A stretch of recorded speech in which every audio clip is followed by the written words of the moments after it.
Chers amis boursicoteurs, les négociations entre Air Canada et le gouvernement canadien concernant une aide financière au secteur aérien ne semblent pas très bien aller.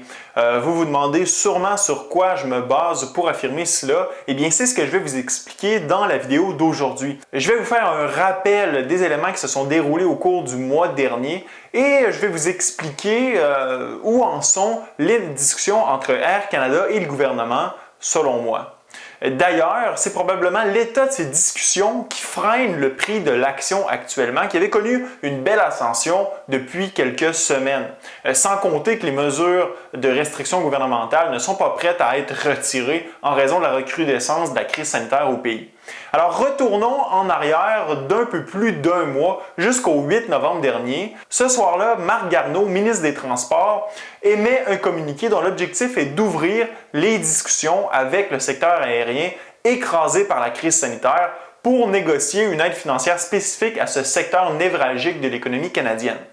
Il affirme que les discussions vont débuter dans la semaine même. Cependant, en terminant son communiqué, il insiste sur deux conditions afin d'accorder de l'aide financière au secteur. Alors voici ce qu'il disait à ce moment-là. Avant de commencer à dépenser ne serait-ce qu'un sou de l'argent des contribuables au bénéfice des transporteurs aériens, nous nous assurerons que les Canadiens obtiennent leur remboursement. Les liaisons régionales sont importantes pour les Canadiens qui voyagent, que ce soit aujourd'hui ou à l'avenir.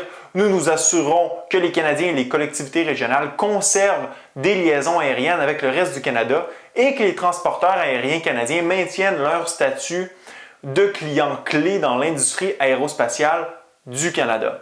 Toute aide que le gouvernement du Canada fournit viendra avec des conditions strictes en vue de protéger les Canadiens et l'intérêt public. Alors, essentiellement, si on résume, avant de verser un sou, le gouvernement s'attend à ce que les billets soient remboursés et qu'une partie des liaisons régionales soit rétablie. L'élément important qu'il faut retenir, c'est la phrase « avant de verser un sou », qui, à mon avis, doit se traduire par « avant de discuter d'aide financière ». Je continue. Le lendemain, soit le 9 novembre dernier, Air Canada dévoile ses résultats désastreux pour le troisième trimestre de l'année 2020.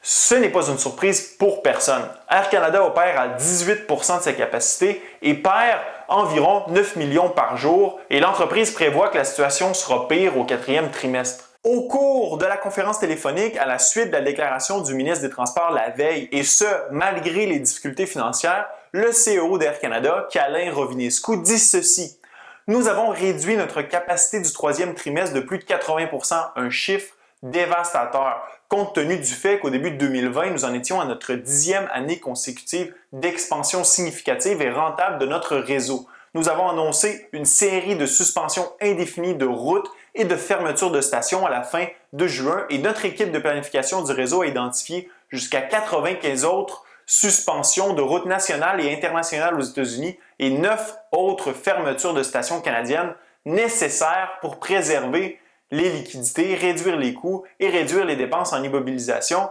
alors que nous nous préparons à opérer un réseau réduit pendant plusieurs années. Compte tenu des déclarations publiques faites hier par le ministre des Transports du Canada, l'honorable Marc Garneau, concernant le début de discussions immédiates avec les principales compagnies aériennes afin d'assurer un soutien direct au secteur de l'aviation, nous reportons les suspensions supplémentaires de routes et les fermetures de stations en attendant l'avancement de ces discussions. Alors, dans un geste de bonne foi afin d'entamer les discussions avec le gouvernement canadien du bon pied, Rovinescu annula les suspensions supplémentaires prévues de liaisons aériennes régionales. Ça fait totalement du sens. Si tu es pour négocier et que la partie adverse a une condition X, tu ne vas pas prendre des actions à l'opposé de ce qu'il demande. Bon, après cette annonce d'une aide potentielle, l'annonce du vaccin, l'action s'est envolée en bourse. Évidemment, ce genre de discussions se tiennent à huis clos généralement. Alors, on a eu droit à un silence radio et rien n'a vraiment coulé dans les médias. Cependant, j'étais tombé sur cet article du 25 novembre dernier qui laissait entendre qu'il n'y avait pas grand-chose qui se passait en termes de discussion entre le secteur aérien et le gouvernement. Il s'agissait à mes yeux beaucoup plus d'une rumeur que d'une réelle nouvelle, mais c'est tout de même digne de mention. Puis, à la mise à jour économique du gouvernement, le 30 novembre dernier, Alors que l'objectif était de donner un portrait du budget, mais aussi d'annoncer de nouvelles mesures d'aide à l'économie, le secteur aérien fut complètement laissé pour compte. Je m'étais dit à ce moment que rien n'était annoncé, probablement parce que les négociations étaient toujours en cours et qu'une annonce devrait suivre dans les prochains jours ou les semaines suivantes. J'étais optimiste, autrement dit. Par contre, les probabilités de voir une annonce concernant une aide financière du Canada au secteur aérien semblent s'être considérablement réduites récemment. Pourquoi? Parce que Air Canada suspendra de nouvelles liaisons régionales en Atlantique au début 2021. Air Canada réduira de nouveau ses services dans les provinces atlantiques dans la nouvelle année en raison de la deuxième vague de cas de COVID-19. À compter du 11 janvier, le transporteur aérien suspendra jusqu'à nouvel ordre tous ses vols vers Sydney en Nouvelle-Écosse et à Saint-Jean au Nouveau-Brunswick, en plus d'interrompre temporairement certaines liaisons à Deer Lake, à Terre-Neuve et Labrador, à Charlottetown, à Fredericton et à Halifax. Pensez-y, si les discussions allaient bien, ou du moins si elles seraient entamées sérieusement, pensez-vous qu'Air Canada irait se tirer dans le pied en coupant des liaisons régionales supplémentaires alors que l'entreprise sait très bien qu'il s'agit d'une condition essentielle du gouvernement canadien que certaines routes régionales soient rétablies afin d'accorder une aide financière? Absolument pas. Alors, il est tout à fait légitime de se demander pourquoi la compagnie agit-elle ainsi. Pour ma part, je me suis posé les questions suivantes. Est-ce que c'est parce que les négociations achoppent? Le gouvernement demande-t-il le remboursement des billets avant même que les discussions débutent? Peut-être que les parties ne s'entendent pas sur les termes du financement. Le gouvernement veut peut-être devenir propriétaire d'une partie de l'entreprise, donc nationaliser partiellement Air Canada. Puis je me suis dit que si les négociations étaient dans un cul-de-sac, Air Canada veut probablement passer un message en coupant de nouvelles lignes régionales pour faire bouger les choses. Mais à la lueur des informations qui ont été partagées dans les médias récemment, il semblerait que toutes mes hypothèses soient erronées.